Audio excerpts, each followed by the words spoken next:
Sovan online English স্কুলের পক্ষ থেকে আপনাদের সবাইকে শুভেচ্ছা। ষষ্ঠ সপ্তাহের সপ্তম শ্রেণীর বাংলা অ্যাসাইনমেন্টের নমুনা উত্তর নিয়ে আপনাদের সাথে আমি আছি আমজাদ শোভন। অ্যাসাইনমেন্টের শুরুতেই একটা সুন্দর কাভার পেজ আমরা দেখে নিচ্ছি। শুরুতে আপনার স্কুলের নাম লিখে দিবেন এবং স্থান অথবা উপজেলা বা জেলার নাম দিয়ে দিবেন। যেমন আমি নমুনা স্বরূপ নিয়েছি BM model school and college, Bogura সদর, বগুড়া। অ্যাসাইনমেন্টের নাম্বার বাংলায় আমরা অ্যাসাইনমেন্ট করছি 2 নাম্বার, এর জন্য তৃতীয় দিয়ে দিবেন। অ্যাসাইনমেন্টের শিরোনাম আবেদনপত্র অথবা চিঠি। আর আরেকটি কথা আপনাদের শুধু জানিয়ে রাখতে চাই, এই চ্যানেলে কিন্তু ষষ্ঠ থেকে দশম শ্রেণীর একাডেমিক ফার্স্ট পেপার এবং সেকেন্ড পেপার নিয়ে অনেকগুলো ক্লাস রয়েছে, সেগুলো দেখার আমন্ত্রণ রইল। এর পাশাপাশি আপনাদের কার কোন ক্লাসের প্রয়োজন হয় সেটা অবশ্যই কমেন্ট সেকশনে জানিয়ে দেবেন।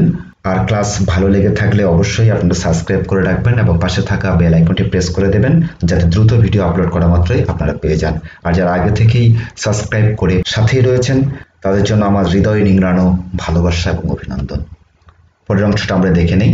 নির্দেশনায় আপনার বিষয়ে শিক্ষকের নাম, পদবি দিয়ে দিবেন শিক্ষকের, উপস্থাপনায় ছাত্রছাত্রীর দ্যাট মিনস আপনার নাম, বিষয় বাংলা, শ্রেণী সপ্তম শাখা থাকলে দিবেন রোল দিবেন এবং সম্ভাব্য তারিখটি হচ্ছে 13 তারিখ, সেক্ষেত্রে আপনার স্কুলের অন্য তারিখও হতে পারে। চলুন আমরা সূচিপত্রে চলে আসছি। সূচিপত্রে আপনি যেভাবে লিখবেন, ক্রমিক নম্বর, বিষয়বস্তু সংকেত এবং পৃষ্ঠা নম্বর দিয়ে দিবেন। 1 নম্বরে বিষয়বস্তু যেটা লিখবেন, খেলার সাথে করোনা ভাইরাসে আক্রান্ত হওয়ায় মনের অবস্থা জানিয়ে বন্ধুকে চিঠি।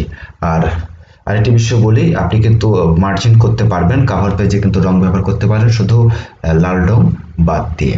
তো সেক্ষেত্রে আমরা অ্যান্সারে চলে যাই। শুরুতে আপনি যেভাবে লিখবেন আবেদনপত্র বা চিঠি, এরপরে আমরা প্রশ্নটি একটু পড়ে নেই। মনে করো তুমি মাহিন অথবা মোহনা, তোমার খেলার সাথী সাজিদ অথবা সাজেদা করোনা ভাইরাসে আক্রান্ত হলে তোমার মনের অবস্থা জানিয়ে বন্ধু নাফিস এবং নাফিসাকে একটি চিঠি লিখো। এই ক্ষেত্রে ছেলেরা যেটা করবে, ছেলেদের নাম ব্যবহার করবে এবং মেয়েরা মেয়েদের নাম ব্যবহার করবে। আসেন আমরা একটা নমুনা পত্র দেখে নিই। শুরুতে আপনি ঠিকভাবে লিখবেন বগুড়া 12/12/2020, দ্যাট মিনস আপনি যে জায়গা থেকে আছেন সেই জায়গাটা লিখবেন এবং যেদিন লিখছেন সেদিনকার তারিখটা লিখবেন। এরপরে প্রিয় নাফিস অথবা নাফিসা, দুইটা নাম কিন্তু অবলিক দিয়ে অবশ্যই দিবেন না, যে কোনো একটা নাম ব্যবহার করবেন। এরপরে সম্ভাব্য অ্যান্সারটা দেখে নিই। এর থেকেও কিন্তু আপনি অনেক সুন্দর করে লিখতে পারবেন, চেষ্টা করবেন এর থেকে ভালো করে লেখার। আমি শুধু আপনাদের একটু বুঝিয়ে দেওয়ার চেষ্টা করছি। আসেন দেখে নেই। আমার প্রীতি ও ভালোবাসা নিও, আশা করি আল্লাহর রহমতে ভালো আছো, আমিও আল্লাহর রহমতে ভালো আছি। একটা জিনিস বলি, যে কোনো চিঠি লেখার সময় কিন্তু শুরুর দিকে অবশ্যই কুশল বিনিময় করতে হয়। এটা কিন্তু একটা অলিখিত পার্ট একটা চিঠির জন্য। তো এটাও আপনাদের হয়তো অনেকের জানা আছে, হয়তো জানা নেই, আমি বলে ফেললাম। এরপরে যেটা লিখবেন, সম্প্রতি জানতে পারলাম যে আমার খেলার সাথী সাজিদ অথবা সাজেদা করোনা ভাইরাসে আক্রান্ত। খবরটি শুনে আমার মন খারাপ হয়ে গিয়েছিল, তবে আসার কথা এই যে ওর শারীরিক অবস্থা অনেকটা ভালো আছে, ডক্টরের পরামর্শ অনুযায়ী বাসাতে ট্রিটমেন্ট নিচ্ছে। সাজিদ অথবা সাজেদার পরিবারের সাথে কথা বলে বিষয়টি জানতে পেরেছি। তাছাড়া সাজিদ অথবা সাজেদার সাথে যোগাযোগ করেছি এবং ওকে সাহস দিয়েছি।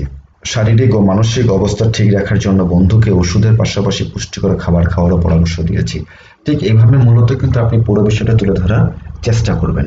প্রথমে ওর অসুস্থতার কথা শুনে আমার মনের অবস্থা কিছুটা দুর্বল হয়ে পড়েছিল।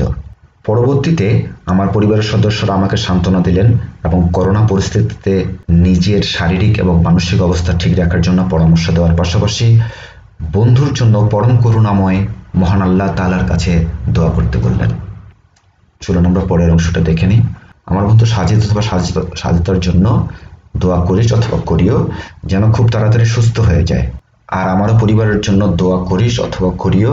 যেহেতু আমি শুরুটা করেছি করিও দিয়ে বা নিও, সেক্ষেত্রে আপনি কিন্তু এখানে অবশ্যই করিও লিখবেন।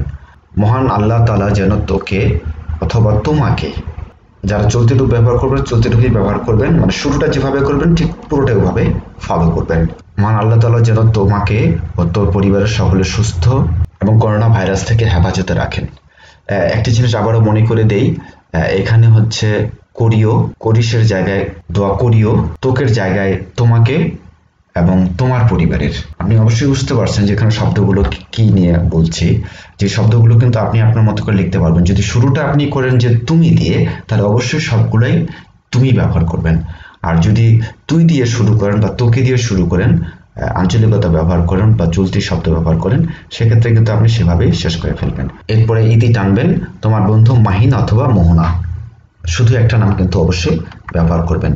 এরপরে অবশ্যই যেটা সবচেয়ে বেশি গুরুত্বপূর্ণ সেটি হচ্ছে যে খাম আঁকানোর ক্ষেত্রে একটা জিনিস আপনি খেয়াল করবেন, শুরুতে যেটা করবেন ডাক টিকিট শব্দটি অবশ্যই লিখবেন প্রেরক এবং প্রাপক। প্রেরকে হচ্ছে আপনার নাম ঠিকানা দিবেন, যেমন মাহিন মোহনা প্রযত্নে মোহাম্মদ সিরাজুল ইসলাম, নিশিন্দারা বগুড়া সদর বগুড়া 5800।